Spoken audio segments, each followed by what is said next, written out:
everybody, and welcome to the latest episode of the Sandlot Report, presented by the Majors TV. I'm your host, Dorf, joined in each and every episode by Major Sports Network contributor Sean Bell. And today, we should rename the show Dorf Wants to Bitch About Some Stuff. And Sean just nods his head. Yeah. Today's topic of discussion is the Harold Baines Hall of Fame enshrinement. As we said about this time last year when Jack Morris got in on the Veterans Committee ballot or whatever it was called, where we were saying that this is, a stain upon the record of the Hall of Fame, who's widely got it right, putting the best players in to the Hall of Fame instead of the ones that everybody liked the most. The Modern Era or Today's Game Committee or whatever it was that just put Harold Baines in the Hall of Fame is just shit on that legacy already. Harold Baines was a nice player. He played 21 seasons. He didn't get 3,000 hits. He had like 2,800 and something. That's not that big of an accomplishment when you play 21 seasons. That means you were a pretty okay player. I mean, we've talked about it throughout our history on our back catalog here at the Major Sports Network about specifically like Alan Trammell, who was also enshrined on the Modern Era ballot 2 years ago, that he doesn't belong in the Hall of Fame. He belongs in the Hall of Very Good. Mm-hmm. And Harold Baines is not even a qualified member of the Hall of Very Good. He was just the Hall of Okay. And now he's a Hall of Famer. So according to Baseball Reference, Sean, what is Harold Baines? I know we've already gone over this. If you had to guess, blindly guess, and be honest with yourself here, what is Harold Baines' all-time ranking in the all-time wins above replacement leaderboard? Do you want me to give you my guess that I said earlier? Yeah, give your guess. I'll give you my guess that I said 284. Okay. Sean would only be off by 300 places. Harold Baines is 545th all time, according to Baseball Reference. Tied with the likes of Juan Gonzalez and Magliore Ordonez. Neither of those guys were Hall of Famers, and you know that. Let's just roll up the list here. If Giancarlo Stanton were to be struck by lightning today and never play again, he is a more worthy Hall of Fame candidate than Harold Baines. By wins above replacement. Just other notable players that are still playing or recently active. Chris Sale, 8 wins better, still has plenty of years left. John Lester, Troy Tulowitzki. Troy Tulowitzki was a beast in his young days, but Troy Tulowitzki has like 8 more wins. Mm-hmm. I mean, I'm going to just go like 200 spots up the list. Let's just pick somebody here. Let's see. Roy Oswald. Is he a Hall of Famer? No. Okay. Well, he's worth about 15 more wins.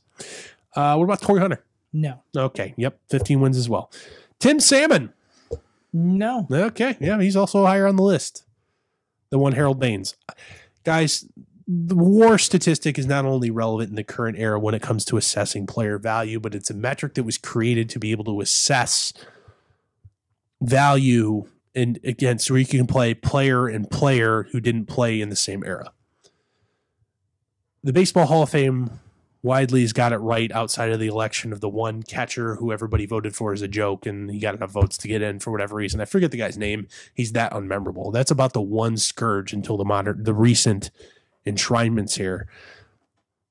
Jack Morris, winning pitcher of the 80s. That doesn't mean he was any good. Right. He only had 44 wins above replacement in his career. The average Hall of Famer is like 70. Mm-hmm. That's the average. Guys, there's guys that still have a half decade to play that are currently in that are borderline Hall of Famers according to like our eye test. That are 20 wins ahead of the guy. Mm-hmm.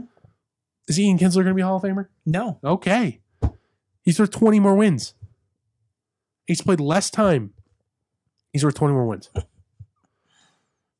He's going to end up playing probably 5 less seasons and be worth 20 more wins. Mm-hmm. Unbelievable.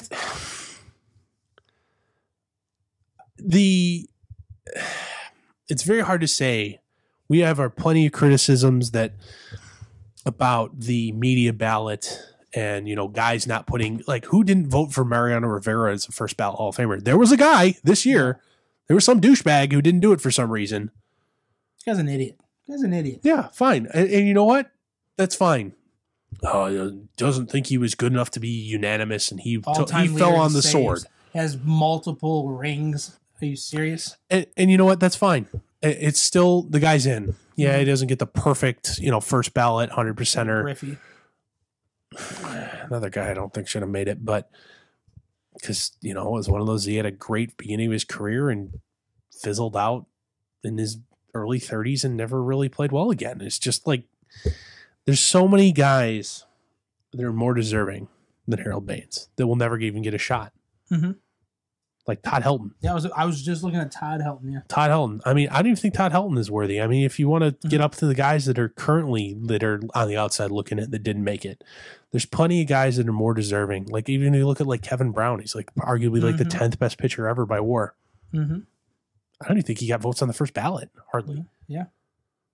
I mean, and this is even before you get to the steroid era guys and Barry and Roger and Mark McGuire, et cetera, who are way up this list, who will never see enshrinement, at least until after they're dead, or the Baseball Writers of America turns over and gets some younger people in there who don't care. Like, I doubt I'll ever get a baseball writer's card, but no, you know, it's going to take people of my mindset or our mindset to get voting cards or a drastic change in the system. With that being said, it's just a shame. This modern era committee needs to go away. It's pretty bad. Guys like Alan Trammell, he was on the ballot for 15 years. Yeah. Jack Morris, 15 years. And it wasn't good enough. Mm-hmm. I don't think Jack Morris ever scraped 50%. You need 75 for enshrinement. Yeah. Come on. You shouldn't have a committee of 12 or 15 recent players who can just put their buddies in. Like, come on. I know, it's not right. Harold Baines is a nice player and all, but good. He wasn't even like ever all that great in his own era. No, he wasn't. Was Harold Baines ever the best player on his team and carried his team to success? No. He wasn't. Guys, that doesn't make, if you don't do that, or you're not, I can understand if you're on some sort of dynasty like the 27 Yankees or something like that, where you may not be the best player, and that's okay because you have like umpteen future Hall of Famers on it. But he wasn't even like a dominant, he didn't have a dominant run. No. Wasn't even the best player in his own team. No. I'm sorry. I don't see what they're doing here, and unfortunately, this is one of those things you can't undo it. Has he ever won an MVP award? I have no idea. Yeah. I don't care. It's not worth it. I doubt it. He's made a couple All-Star Usually games. You have to have WAR seasons of about 8 plus to win an MVP. There's no way in hell he's got one of those. Yeah. I want to know exactly how many All-Star games he's made. Yeah, we'll look it up at a later time. Yeah. Anyway, anything else, Sean? No, not All really. right, that's concluded this episode of Dorf Bitches About Shit. I mean, the Sandlot Report presented by Demetrius. And Sean shakes his head.